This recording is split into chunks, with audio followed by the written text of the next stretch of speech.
North Indian യാത്രയുടെ 4ാം ഭാഗത്തിലേക്ക് എല്ലാവർക്കും സ്വാഗതം. അങ്ങനെ ട്രെയിനിൽ കയറിയപ്പോൾ മുതൽ ഈ സ്നേഹം എന്ന ബുക്കും വായിച്ചുകൊണ്ടിരുന്ന വിനുബ്രോയെ ഞങ്ങൾ താഴെ ഇറക്കി.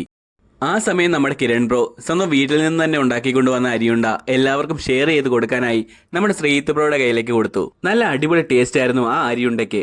അതുകൊണ്ട് തന്നെ സൈൻ ബ്രോ ഇത് എങ്ങനെയാണ് ഉണ്ടാക്കുന്നതെന്ന് കിരൺ ബ്രോയോട് ചോദിച്ചു. അപ്പോൾ കിരൺ ബ്രോയുടെ മറുപടി നിങ്ങളൊന്ന് കേട്ടു നോക്കൂ.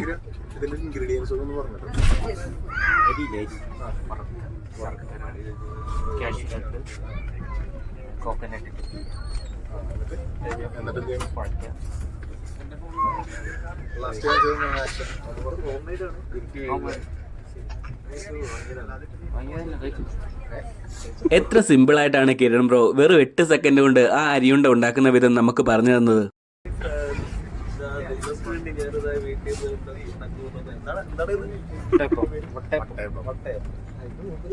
ആദ്യമായി എടുക്കുന്നത് നമ്മുടെ രാവിലെ തിന്നണമെന്ന് പറഞ്ഞ സാധനമാണ്. ഞാൻ ടേസ്റ്റ് ചെയ്ത് നോക്കുമല്ലോ. കിരൺ ബ്രോ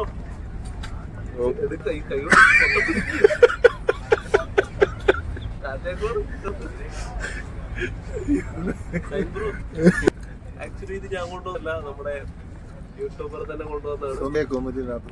അങ്ങനെ 5 മണിയായപ്പോഴേക്കും വീട്ടിൽ നിന്ന് അജിതാമ്മ തന്നുവിട്ട വട്ടയപ്പവും ഞങ്ങൾ ഷെയർ ചെയ്ത് കഴിച്ചു. അജിതാമ്മ ഉണ്ടാക്കി തന്നുവിട്ട വട്ടയപ്പത്തിന് നല്ല ടേസ്റ്റ് ഉണ്ടായിരുന്നു. അതുകൊണ്ട് തന്നെ എല്ലാവർക്കും അത് വളരെയധികം ഇഷ്ടപ്പെടുകയും ചെയ്തു.